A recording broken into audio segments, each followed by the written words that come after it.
Hi అండి, నమస్తే. నేను మీ Lakshmi. Welcome to Lakshmi kitchen. ఈరోజు మన వీడియోలో మినపగారెలు ఎలా చేసుకోవాలో చూద్దామండి.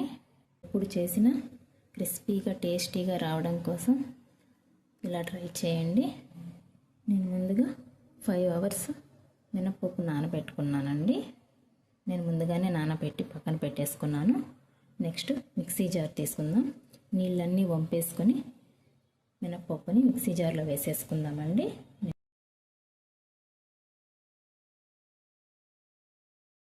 ఇక అల్లం కట్ చేసి వేసుకుంటామండి. మన టేస్ట్కి తగినంత సాల్ట్ అండి. ఇదంతా బాగా గ్రైండ్ చేసేసుకుందాం. చూడండి, ఇలా గ్రైండ్ చేసుకుంటే సరిపోతుంది. నెక్స్ట్ ఒక బౌల్లోకి ట్రాన్స్ఫర్ చేసేసుకుందామండి.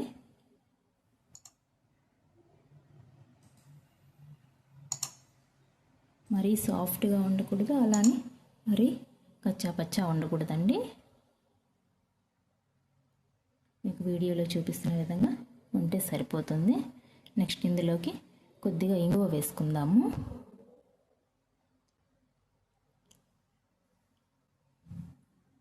ఇంగువ చాలా మంచిదండి.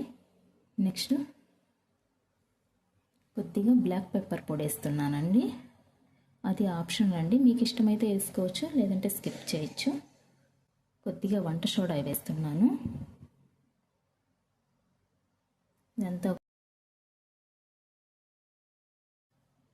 ఇదంతా కూడా బాగా కలుపుకుందామండి. మనం పిండి ఎంత బాగా కలిపితే మనకు వడలు అంత బాగుంటాయండి, లేదంటే గట్టిగా వస్తాయి.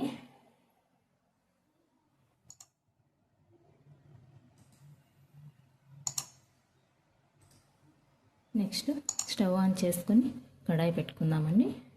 డీప్ ఫ్రైకి సరిపడా ఆయిల్ వేసుకుందాం.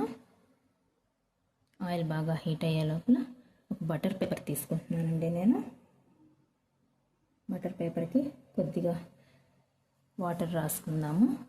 మనం కలిపి పెట్టుకున్న పిండి కొద్దిగా తీసుకొని వడల్లాగా ఒత్తుకుందామండి. రౌండ్గా చేసుకొని మధ్యలో హోల్ పెట్టుకుందాము. ఆయిల్ అయితే బాగా హీట్ అయిపోయింది. ఇప్పుడు వడలు వేసేసుకుందామండి. మనం వేస్తానే కదపకూడదండి. చూసారా, రౌండ్గా చాలా బాగా వచ్చాయి కదండి. చాలా క్రిస్పీగా చాలా బాగుంటాయండి. ఇలా గోల్డెన్ బ్రౌన్ కలర్ వస్తే సరిపోతుంది. ఇప్పుడు ఇవి ఒక టిష్యూ వేసుకున్న ప్లేట్లోకి తీసేసుకుందామండి. మనకి ఎక్స్ట్రా ఏమైనా ఆయిల్ ఉన్నా కానీ అంతా లాగేస్తుందండి. నెక్స్ట్ మిగిలినదంతా కూడా మనం వడలుగా వేసేసుకుందామండి. వేడి వేడి మినపగారెలు రెడీ అయిపోయాయి. ఎంతో క్రిస్పీగా వచ్చాయండి. చూడండి, చాలా బాగున్నాయి. మీరు ఒకసారి ట్రై చేయండి. మీకు ఎలా వచ్చిందో కామెంట్ చేయండి. నా వీడియోస్ కనుక మీకు నచ్చినట్లయితే ప్లీజ్ లైక్ చేయండి. మీ ఫ్రెండ్స్ అండ్ రిలేటివ్స్కి షేర్ చేయండి. మరిన్ని కొత్త వీడియోస్ కోసం మన ఛానల్ని సబ్స్క్రైబ్ చేసుకోండి. థ్యాంక్స్ ఫర్ వాచింగ్ అండి.